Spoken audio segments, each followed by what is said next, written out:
Previously on Darling, I Am No More. Last time, we saw Eliza's life turn upside down. She fell in love, dreamed of happiness, and even got engaged. But one cruel misunderstanding shattered everything. The man she trusted called her a gold digger, broke her heart, and ended their engagement. Not long after, she was involved in an accident that stole her beauty and changed her life forever.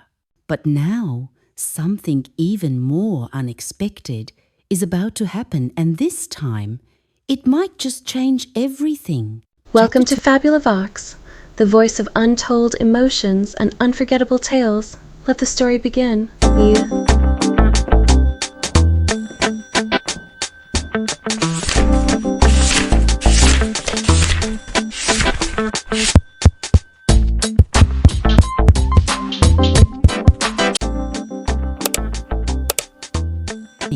Chapter 2.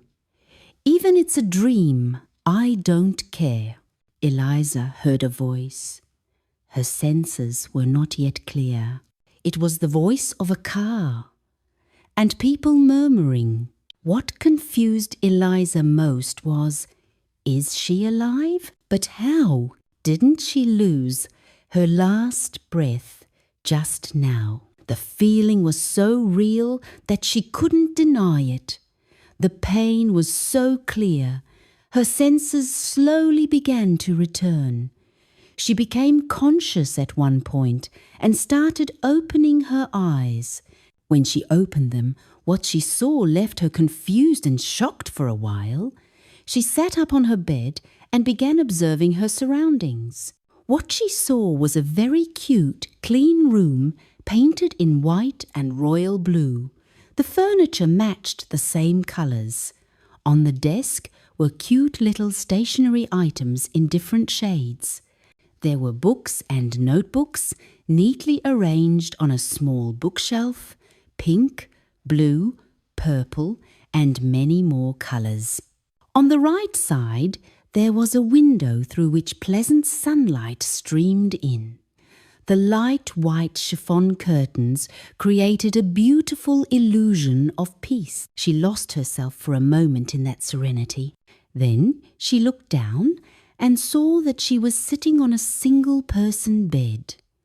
The bedding was a mixture of royal blue and white, and the pillows had covers made of delicate crochet work. When Eliza saw them, she smiled unconsciously, and a tear rolled down her cheek. How could she forget this beautiful place? This place had once been her heaven, but she lost it because of her unworthy pride. How much she missed this place, how much she prayed and regretted, no one knew. Even if this was a dream, she was so thankful to God. In her whole life, she never blamed God for anything, because she knew that everything that happened was because of her own actions. No one else was responsible. But after all this, if God was showing her a miracle, then it was far better than any heaven. Her death was real. She couldn't deny that. But what she was sensing now was just as hard to deny. While she was lost in thought, her room door opened. What she saw made her so shocked that for a moment she thought she would stop breathing. Standing before her, smiling beautifully, was a figure she knew too well, wearing a jumpsuit, her hair tied neatly in a bun, a beautiful pink scrunchie wrapped around her right hand. She looked like a total model in Eliza's eyes. This beautiful lady was Eliza's elder sister, Hazel, who was 4 years older than her. Hazel smiled, but didn't come near the bed. Instead, she walked straight to the desk, picking up books and arranging them on the bookshelf while talking. "Liza, why are you not getting up? Are you not excited about your results? Get up. Mother cooked your favorite breakfast today. Hurry up." While Hazel was talking, Eliza just watched her, silently amazed.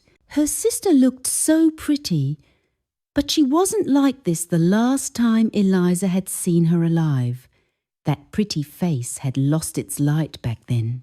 The cheerful voice had vanished, and Hazel had seemed like she had become mute. But now her sister was standing there, full of life, just like before the misfortune. Hazel stopped talking and came near Eliza, gently touching her forehead. Worry filled her face as she asked softly, "Dear, are you all right? Why are your eyes red, Eliza blinked, smiled, and replied, "No, nothing. I was just excited about the results." Hazel smiled and went downstairs, closing the door behind her. Eliza could still feel Hazel's soft touch. It was real. This was not a dream. Such a big miracle. She was alive, and somehow she had come back to the time before their misfortune. But how? Actually, she didn't care. No matter what the reason was, she didn't want to know. Even if this was an illusion, that was fine. She was just thankful that she got a chance to experience her lost life once more. She got up, went to the bathroom, freshened up, and then went downstairs.